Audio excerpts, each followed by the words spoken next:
Assalamualaikum warahmatullahi wabarakatuh. Salam sejahtera untuk kita semua. Ketemu lagi dengan aku, Intan Safitri. Di video kali ini, aku akan membahas tentang gerakan 30 September atau yang biasa disebut G30S PKI.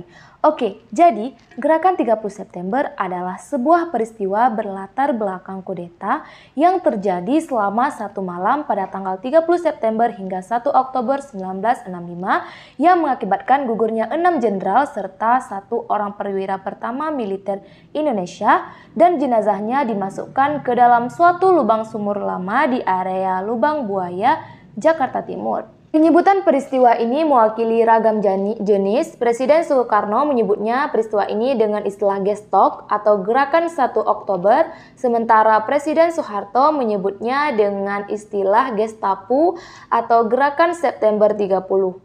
Dan pada Orde Baru, Presiden Soeharto mengubah sebutannya menjadi G30S PKI, Gerakan 30 September PKI.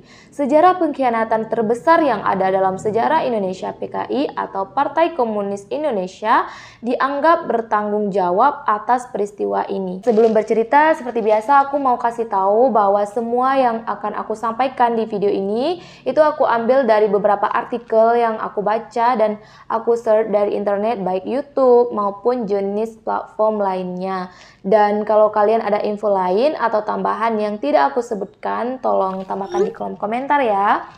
Dan aku juga mau kasih tahu bahwa semua yang aku cerita ini aku tidak bermaksud untuk menjudge suatu kelompok atau orang, atau aku nggak ada niat untuk bahas kemungkinan dan konspirasi segala macam itu dalam G30 SPKI ini, dan juga tidak ada niat dalam menyudutkan orang atau organisasi tertentu. Aku hanya mau menceritakan ulang tentang peristiwa G30 SPKI dan untuk kita semua juga agar menjadi pelajaran bagi kita semua atas gugurnya pahlawan-pahlawan kita. Dan sebelumnya aku juga mau minta maaf dulu jika ada yang kurang atau ada yang kurang pas atau ada yang kurang cocok sama kalian. Kalian boleh koreksi langsung di kolom komentar ya guys. Oke, sekarang kita langsung masuk aja ke ceritanya. Gerakan 30 September. G30 SPKI adalah singkatan dari Gerakan 30 September, yaitu pemberontakan yang dilakukan Partai Komunis Indonesia atau PKI untuk menggulingkan pemerintahan Presiden pertama Indonesia, yaitu Bapak Soekarno. Latar belakang dari G30 SPKI adalah PKI ingin menggulingkan pemerintahan Presiden Soekarno, salah satunya karena muncul ketidakharmonisan antara ideologi komunisme yang diyakini oleh PKI dengan nasionalisme yang dijalankan pemerintah. PKI ingin ideologi Indonesia berubah dari nasionalisme menjadi komunisme. Selain itu, ketidakharmonisan antara PKI dan Tentara Nasional Indonesia atau TNI yang berseberangan politik. Maka dari itu, PKI ingin menyingkirkan petinggi NI agar dapat merebut kekuasaan. Di sisi lain, PKI khawatir kesehatan Presiden Soekarno menurun dan usianya tidak lama lagi, sehingga akan terjadi peralihan kekuasaan. Berbagai latar belakang ini akhirnya memunculkan gerakan pemberontakan dari PKI dengan menculik dan membunuh sejumlah petinggi TNI Angkatan Darat pada 30 September 1965. Partai Komunis Indonesia sendiri atau PKI merupakan partai komunis terbesar di seluruh dunia di luar Tiongkok dan Uni Soviet. Nugroho, Noto Susanto, dan Ismail Saleh dalam buku Tragedi Nasional G30 SPKI di Indonesia mengemukakan serangkaian fakta dan data yang sulit dibantah bahwa pada tahun-tahun sebelum peristiwa 1 Oktober 1965, PKI tampak berkembang pesat dari sebuah partai kecil yang berperan dalam pemberontakan Madiun pada tahun 1948 tumbuh menjadi sebuah partai yang hebat. Dan pengaruh PKI saat itu dirasakan di setiap lapangan kehidupan sosial politik. Wakil-wakil PKI duduk di kabinet dalam Dewan Perwakilan Rakyat dan Majelis Permusyawaratan Rakyat. Di samping itu, ke dalam bidang politik, jalur partai PKI pun merembes ke bidang ekonomi, pendidikan, kesenian, dan kesusastraan biro khusus PKI. Pada waktu itu, dengan memanfaatkan situasi yang ada, menyusun adanya anggota PKI yang ditampilkan dan ada yang dirahasiakan, PKI pada saat itu telah menghimpun 3 juta anggota pemuda dan 20 juta simpatisan. Bagaimana tidak? Sampai pada tahun 1965, anggotanya berjumlah sekitar 3,5 juta ditambah 3 juta dari pergerakan pemudanya. PKI juga mengontrol pergerakan serikat buruh yang mempunyai 3,5 juta anggota dan pergerakan para petani anggota Barisan Tani Indonesia yang berjumlah 9 juta anggota, termasuk pergerakan wanita atau Gerwani. PKI sendiri akhirnya mempunyai lebih dari 20 juta anggota dan pendukung. Ada beberapa faktor yang mendukung PKI menjadi besar pada masa itu, diantaranya seperti faktor ekonomi. Hampir sama dengan kebanyakan dari negara lain bahwa faktor ekonomi sangat berpengaruh, yaitu faktor ekonomi tentu menjadi alasan pembenaran kudeta yang dilakukan oleh PKI. Karena pada saat itu memang kondisi ekonomi di Indonesia sedang dalam keadaan terpuruk memasuki tahun 1965, di mana hal ini menyebabkan dukungan dari rakyat kepada Presiden Soekarno kian berkurang. Dan di saat yang bersamaan PKI muncul sebagai pemberi iming-iming, di mana rakyat diberikan janji manis jika mau mendukung mereka, maka akan terbebas dari kesulitan yang sedang mereka hadapi. Tentu saja rakyat yang tidak mau berpikir panjang dan juga tidak tahu bahayanya ideologi komunis ini langsung saja setuju dengan ajakan tersebut. Terlebih lagi PKI memang bergerak dari golongan buruh dan juga pekerja, sehingga dengan mudah bagi mereka untuk menghimpun anggota, ditambah lagi saat itu kondisi politik Indonesia sedang dalam keadaan tidak stabil dengan kebijakan yang bernama Ganyang Malaysia. Sehingga ketua PKI yaitu DN Aidit merasa bahwa ini adalah momen yang paling tepat di mana komando tertinggi yang sedang dalam keadaan kosong. Dewan Jenderal juga berpengaruh pada saat-saat yang genting sekitar bulan September 1965 muncul isu adanya Dewan Jenderal yang mengungkapkan adanya beberapa petinggi Angkatan Darat yang tidak puas terhadap Soekarno dan berniat untuk menggulingkannya. Menanggapi isu ini, Soekarno disebut-sebut memerintahkan pasukan Cakrabirawa untuk menangkap dan membawa mereka untuk diadili. Namun para jenderal membantah akan isu tersebut. Namun PKI tetap melancarkan aksinya karena beranggapan bahwa TNI Angkatan Darat yang dianggap sebagai penghambat programnya untuk menjadikan negara Indonesia sebagai negara komunis. Selain itu juga adanya isu dokumen Gilchrist beredar hampir bersamaan waktunya dengan isu Dewan Jenderal. Dokumen ini menyebutkan adanya Our Local Army Friends, teman tentara lokal kita, yang mengesankan bahwa perwira-perwira Angkatan Darat telah dibeli oleh pihak Barat. Kedutaan Amerika Serikat juga dituduh memberikan daftar nama-nama anggota PKI kepada tentara untuk ditindaklanjuti. Selanjutnya, Amerika Serikat. Amerika Serikat sebagai negara liberal tentunya sangat anti terhadap komunisme. Oleh karena itu, melalui CIA mereka berusaha agar pemerintahan Indonesia saat itu tidak jatuh ke dalam kuasa PKI yang merupakan partai komunis, sehingga mereka berusaha sekuat tenaga untuk menjatuhkan pamor Bung Karno. Hal ini diketahui dari dokumen CIA yang telah disebarkan untuk mengungkapkan keterlibatan mereka dalam insiden G30S PKI tersebut, di mana memang benar kalau merekalah yang memberitahu list anggota PKI kepada pemeluk Soeharto, sehingga dengan informasi tersebut terjadilah pembantaian keji kala itu. Aksi penculikan para jenderal. Gerakan 30 September yang merupakan sebuah gerakan kudeta terjadi pada tanggal 30 September hingga 1 Oktober 1965. Gerakan ini dipercaya didalangi oleh Partai Komunis Indonesia di bawah pimpinan Dipa Nusantara Aidit atau DN Aidit. Gerakan ini menyasar kepada 7 perwira tinggi TNI Angkatan Darat, yakni Jenderal Aha Nasution, Letnan Jenderal Ahmad Yani, Mayor Jenderal Raden Suprapto, Mayor Jenderal Mas Tirto Darmo Haryono, Mayor Jenderal Siswondo Parman, Brigadir Jenderal D.I. Panjaitan, Brigadir Jenderal Sutoyo Siswomiharjo. Dan akibatnya, ke-6 dari 7 sasaran utama tersebut menjadi korban. Sementara Jenderal A.H. Nasution yang menjadi target utama luput dari gerakan tersebut. Namun, ajudannya yaitu Letnan 1 Per Andreas Tandean harus gugur dalam tugasnya karena mengaku sebagai Jenderal A.H. Nasution. Peristiwa gerakan 30 September juga diikuti oleh serangkaian pembunuhan massal di berbagai daerah di Indonesia. Pembunuhan tersebut tak pernah diungkapkan dalam catatan sejarah baik jumlah serta prosesnya. Pada tahun 1965, Partai Komunis Indonesia atau PKI pimpinan DN Aidit ini seperti yang telah disebutkan sangat berinisiatif untuk mengkudeta Dewan Jenderal yang diyakini akan mengkudeta Presiden Soekarno dan menghancurkan PKI. Dengan begitu, PKI dan sejumlah tokoh lainnya mengadakan gerakan yang rencananya akan dilaksanakan pada malam 30 September 1965. Letnan Kolonel Untung menggalang puluhan pasukan Cakrabirawa yang bersepakat dengan PKI dan para tokoh lainnya untuk melakukan misi G30S pada malam 30 September 1965 dengan target utama Jenderal Abdul Haris Nasution.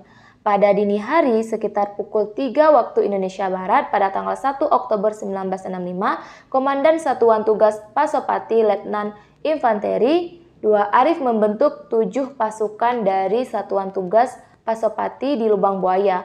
Pembentukan pasukan tersebut ditunjukkan untuk menculik ke-7 jenderal setelah seluruh pasukan dipersiapkan. Pasukan tersebut berangkat menuju target sasaran menggunakan jeep, truk, dan mereka berangkat menuju Benteng Jakarta Pusat. Tepat pada tanggal 1 Oktober 1965, dini hari, 6 jenderal senior dan beberapa orang lainnya dibunuh dalam upaya kudeta yang disalahkan kepada para pengawal Istana Cakrabirawa yang dianggap loyal kepada PKI, dan pada saat itu yang dipimpin oleh Letkol Untung. Para korbannya meliputi yang pertama, Letnan Jenderal TNI Ahmad Yani atau Menteri Panglima Angkatan Darat, Kepala Staf Komando Operasi Tertinggi. Yang kedua ada Mayor Jenderal TNI Raden Suprapto, Deputi 2 Menteri Panglima AD Bidang Administrasi. Yang ketiga ada Jenderal TNI Mas Tirto Darmo Haryono, Deputi 3 Menteri Panglima AD Bidang Perencanaan dan Pembinaan. Dan yang keempat ada Mayor Jenderal TNI Siswondo Parman, Asisten 1 Menteri atau Panglima AD Bidang Intelijen. Yang kelima Brigadir Jenderal TNI Donald Ishak Panjaitan, Asisten 4 Menteri Panglima AD Bidang Logistik. Dan yang keenam ada Brigadir Jenderal TNI Sutoyo Siswomiharjo, Inspektif Kehakiman Auditor Jenderal Angkatan Darat. Dan yang ketujuh ada Letnan 1 Per Andreas Tandean, Ajudan Jenderal Abdul Haris Nasution yang tewas karena G30S dan mengira bahwa ia adalah Jenderal Nasution. Para korban tersebut kemudian dibuang dan dikubur ke suatu sumur lama di area Pondok Gede, Jakarta yang dikenal sebagai Lubang Buaya, dan jenazah mereka baru ditemukan pada tanggal 3 Oktober 1965.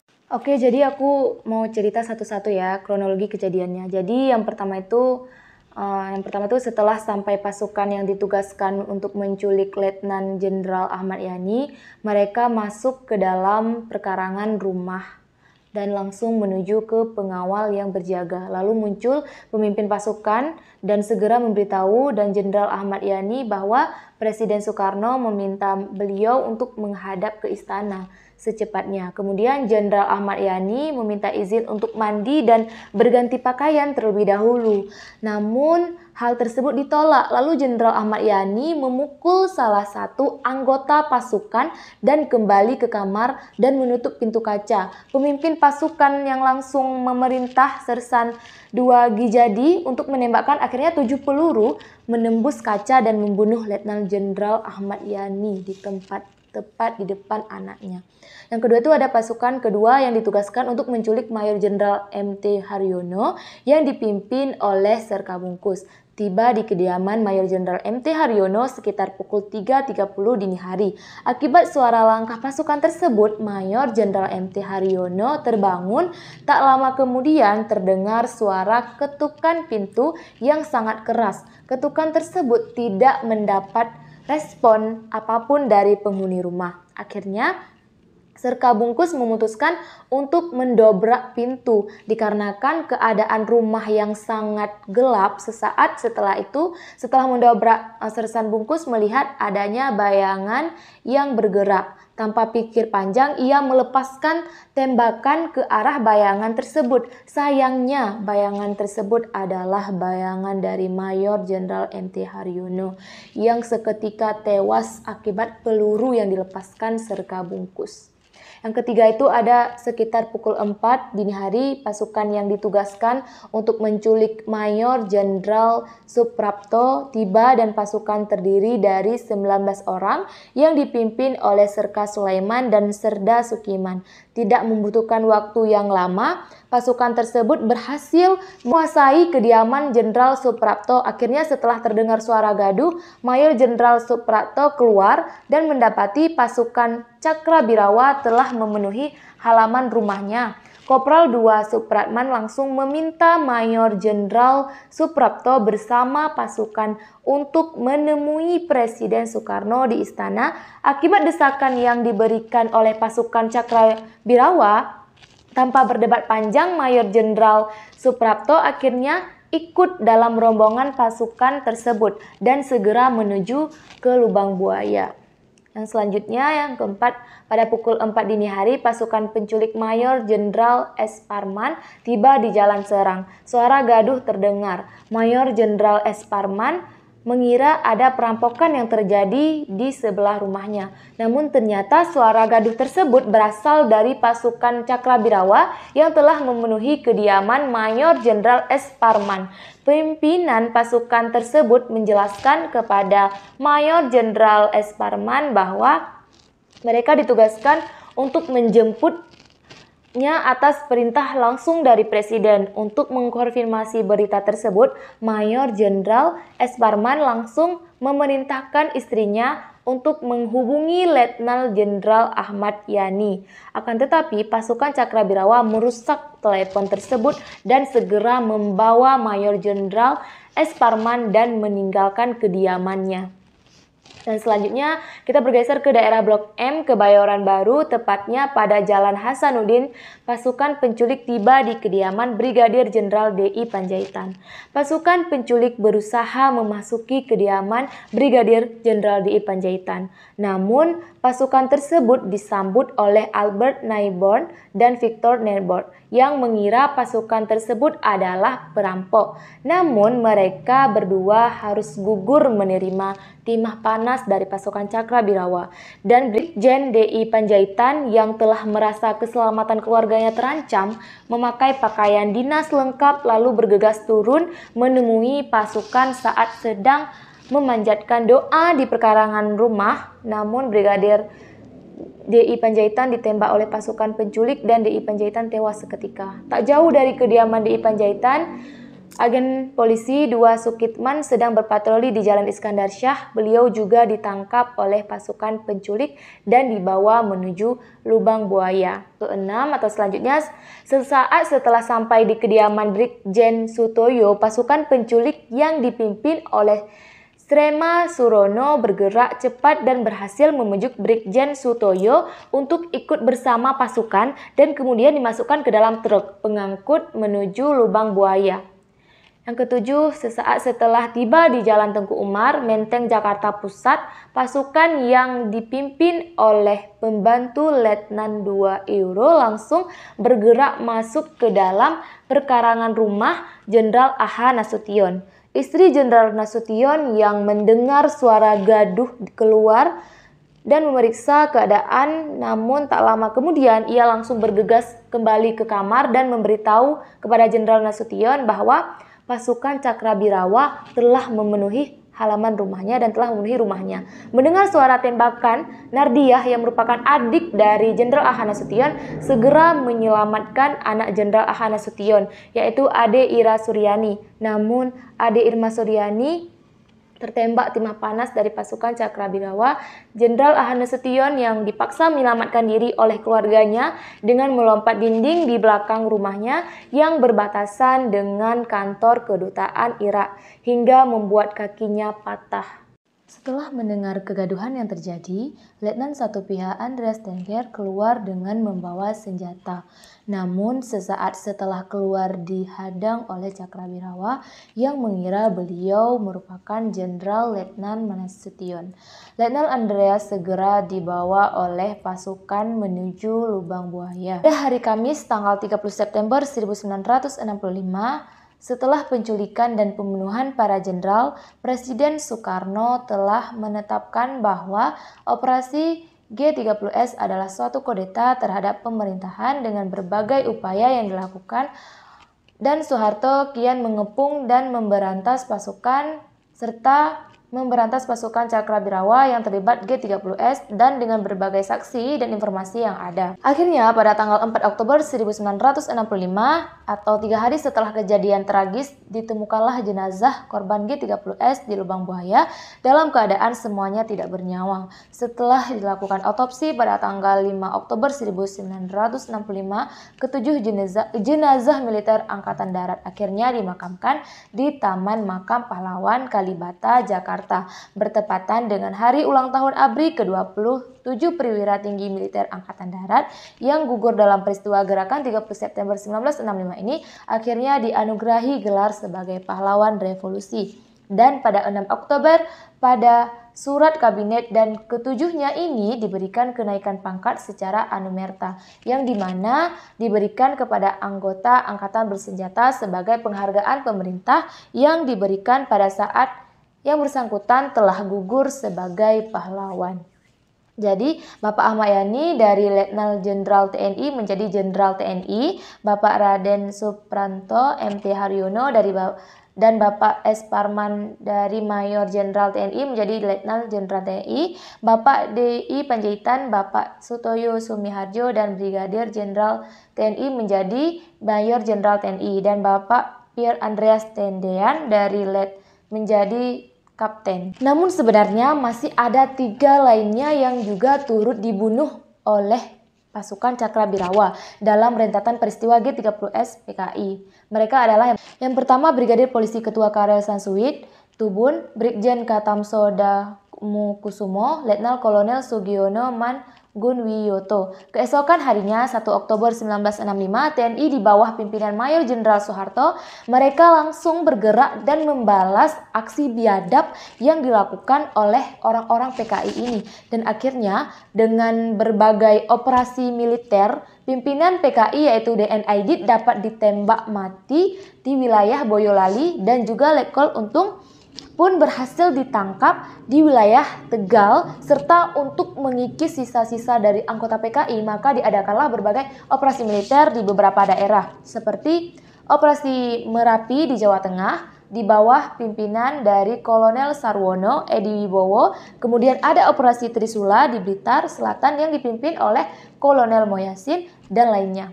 Pasca 30 September, setelah gerakan ini PKI tidak kelihatan lagi, dan para tokoh PKI terutama DN Aidit dihukum mati, dan setelah itu tanggal 30 September diperingati dengan hari G30S PKI dan tanggal 1 Oktober dengan kesaktian Pancasila. Dampak yang terjadi pasca peristiwa G30S PKI ini membuat beberapa perubahan besar seperti dampak sosial dan politik G30S PKI bagi bangsa Indonesia. Lahirnya Hari Kesaktian Pancasila pada 1966, Panglima Komando Cadangan Strategi Angkatan Darat Pangkostrat Soeharto menetapkan 1 Oktober sebagai peringatan Hari Kesaktian Pancasila. Dengan penetapan itu, seluruh pasukan TNI AD wajib menggelar peringatan Hari Kesaktian Pancasila untuk mengenang para korban G30S PKI. Penetapan itu tertulis di Keputusan Presiden Kepres nomor 153 tahun 1967 tentang Hari Kesaktian Pancasila.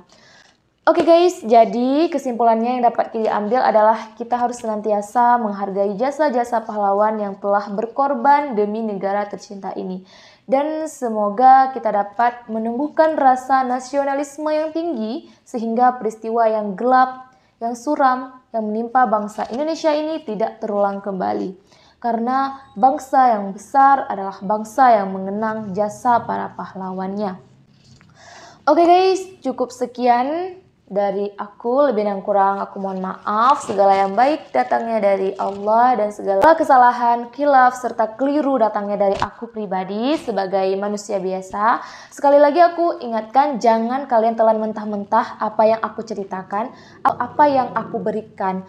Kalian juga bisa search langsung dari tempat-tempat lain, dan ini adalah menurut versinya aku yang aku cari dari berbagai platform internet, bahkan dari filmnya, dan juga ada beberapa dari buku. Oke guys, sampai berjumpa di video-video selanjutnya insya Allah. Atau kalian ada rekomendasi video apa setelah ini? Komen di bawah ya guys. Dan kalau kalian suka dengan video ini, jangan lupa like, comment, and subscribe. Dan jangan lupa nyalain tombol notifikasinya supaya kalian tahu info-info menarik dari videonya aku. Oke, dan juga jangan lupa share ke teman-teman kalian. Oke guys, sampai jumpa. Bye. Assalamualaikum warahmatullahi wabarakatuh.